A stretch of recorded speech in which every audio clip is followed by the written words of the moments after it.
Hi, everyone. I'm Mary Kate Luke, Marketing Specialist with Hasmark Publishing International, and I am joined today by my co-host, Jen Gibson. She is the Director of Marketing and Publishing with Hasmark, and we're here today to introduce you to one of our wonderful authors. Her name is Cheryl Jordan, and she has written a beautiful book, Hang On Tight, Pray, A Journey from Perfection to Peace. And this is such a beautiful story. It's a deeply personal story to you, Cheryl, and it's about you and sort of everything, this journey with your mother and everything that you've been through. And I was hoping that you could share with us why you knew that this was the right time to share the story with the world. So I will share with you that selfishly, I started out writing the book to help me to release some of the emotional energy that I was feeling at the time while caregiving for my mom. It was very difficult, and so it was very cathartic for me. And I started writing when I would leave the facility, and on my way home, she lived about 3 miles from where I was staying.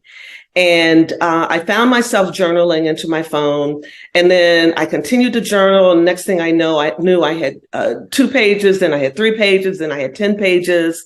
And so originally it was really for me, but eventually what I recognized is that there were some major themes that emerged from my writing that I thought would be helpful as well for other people.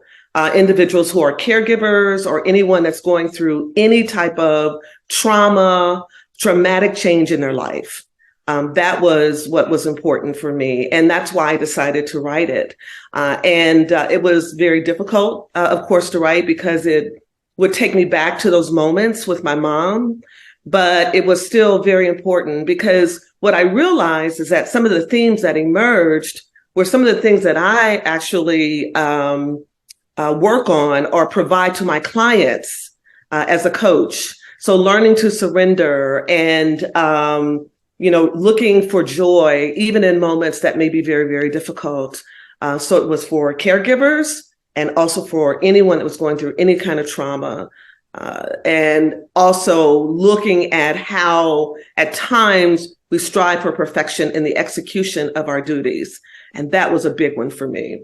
Would you say the process of documenting this experience was healing for you? Did it help to catalog these moments with the hope of sharing them? It was healing. Now, I will share with you that I have been writing this for almost 5 years. And so my mom passed away maybe 4.5 years ago, and it did help me, but I'm still healing. But every time I go back and I look at some of the passages in the book, it helps me to get through and to continue to heal. What I realize is that the more you love, sometimes the longer it is to heal and to get rid of the pain and the grief. And even though I knew I loved my mom very, very dearly, I did not realize that I loved her as much as I did. And so I still have my moments, but absolutely, it did help me to heal.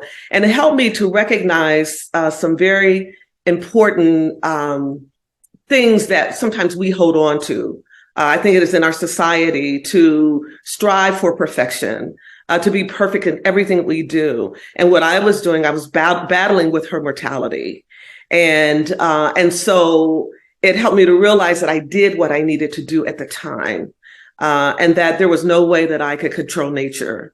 And part of that was even healing, because a lot of times when you are taking care of others or you're going through any type of change, whether it be in an organization, whether it be in your personal life, there's a tremendous amount of guilt that we place on ourselves. And I was good at doing that. I wasn't good enough. I didn't get there on time. I could have prevented this from happening to her. All I could think about is that I wanted to protect her. And because my mom lost her language and my mom was unable to walk. It was very, very healing for me. And then it also helped me to recognize those that were around that also provided care to mom. I mean, my brother was just phenomenal, my oldest brother, and my sister-in-law who would come by and make my mom smile. And then my brother that lives in the Maryland area, who was always trying to problem solve. How can we make this easier? So writing the book helped me to see the community.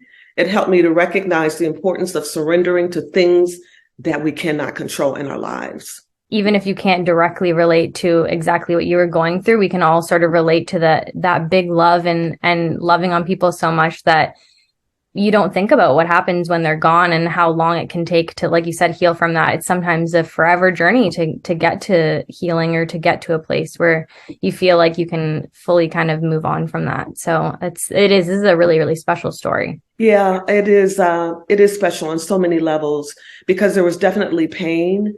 But I found joy in some of those moments with my mom.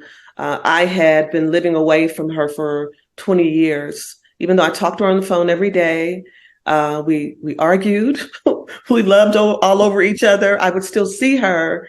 It was a bond that I think was meant to be. It just strengthened the bond that we had with each other. And I found moments of joy sitting outside with her and playing gospel music or her favorite hymns with her brought her joy. And to see her smile, it made me smile. So again, very multi layers of complexity, of grief and pain, but there was also joy and happiness and some enlightenment on my end. That's incredible. It's so important to be able to find those moments. It almost forces us into finding moments of joy in grief and hard times like that. So you hold on to those special moments of happiness and little pockets of joy wherever you can find them. Yes, yes.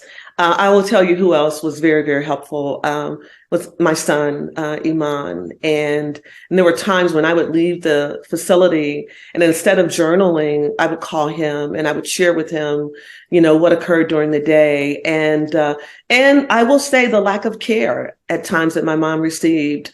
It's a very, very difficult industry. It needs a lot of work. I'll put it that way. Because there were times when I had to become very hard and very tough and very rigid with the staff. But again, there were still moments of joy and happiness. And I'll tell you, the community that was there to help me to get through it. There were a couple of women that I consider good friends and were very good friends of my mom who made sure that I was taken care of. They would bring me food to eat. When they brought my mom food to eat, because they knew that there were times I was at the facility with my mom for 7 and 8 hours a day, every day. And eventually we found a lady by the name of Pat, who was very helpful in sitting with mom for maybe 2 or 3 hours a day. So it was definitely a community effort. Mm-hmm. So I don't want it to sound like it was just me, because that was not the case. But I decided that I needed to tell my story. This is my story and my truth. And what I felt. And it was very traumatic for me and had an impact on me, on my health when I moved back to Atlanta from Cincinnati. Absolutely. Were there any roadblocks that you faced or anything that you had to overcome sort of during the writing process when you were getting it all down on paper?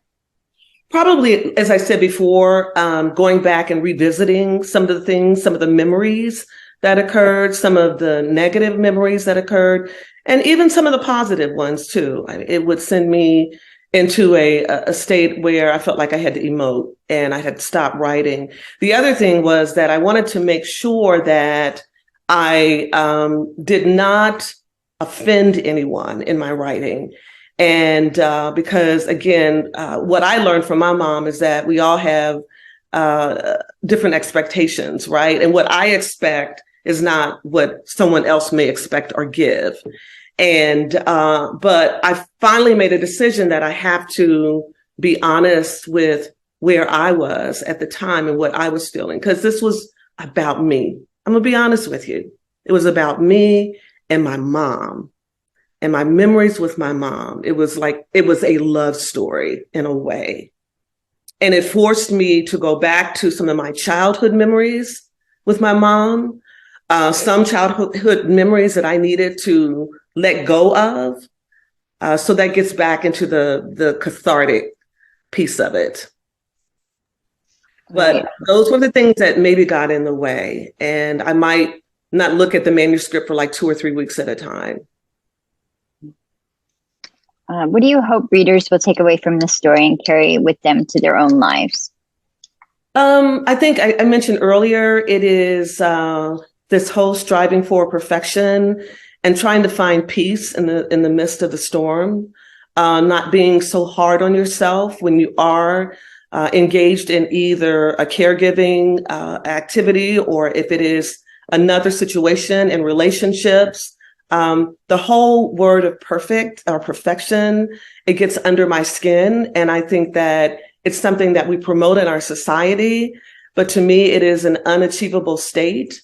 And sometimes when we are not always showing the way that we were taught to show up, there's learning in it. And there's something else that's meant for us to learn from that. And it may even create another avenue of greatness. So the whole notion of perfection is one thing that I would like for people to get from it, and not to be hard on themselves, and to recognize that there is a method or an approach to getting through trauma. That it is important to have community, that it is important, as I mentioned several times before, to recognize that you have to surrender at times to nature. You're not going to be able to control everything. To also recognize that there is joy and that there's awakening, and that when you go through the journey that Joseph Campbell talks about, the hero's journey, that there is a light at the end of the tunnel. Absolutely. I think that's such a strong and important sentiment, because I think we can all agree on this. A lot of imperfect moments in our life are things that we learn from. Some of them are some of the best moments in our life because maybe we took it as a big learning opportunity, or it just turned out to be something that maybe you weren't looking for, but it ended up being the right thing, even though it wasn't perfect and wasn't what you were kind of striving towards. But I think that's such a strong sentiment. And again, what a lot of people can relate to with this story. Yeah. We get boxed in by our thoughts. We get boxed in by old narratives that are not relevant anymore. And it keeps us from really being great. Absolutely. And I know that's the work that I do, is that helping individuals to become their best selves, but recognizing that in that perfection is not a part of that, right? If you be who you are. That's where your greatest strength and your greatest power comes from. Absolutely. I love that. That's a great line. Now, when does Hang On Tight, Pray, A Journey from Perfection to Peace launch, and where can people get a hold of a copy? So the launch date is March the 7th. That's the official launch date. We will be taking pre-orders prior to that date. So there will be more information to come on that. But you can find more information about the book on my Facebook page, and also on my business website. There's a link to it, and that's CherylJordanPhD.com. My Facebook is Dr. Cheryl Writes, and that's Dr. Cheryl Writes, WRITES. That's for Facebook and also for Instagram. Awesome. Thank you. You've answered our last question by giving out all your wonderful social media handles and your website. So thank you so much, Cheryl. It's been such a joy to get a chance to read this book and learn about your story and everything. So thank you so much for chatting with us today. Thank you. Thank you for your time.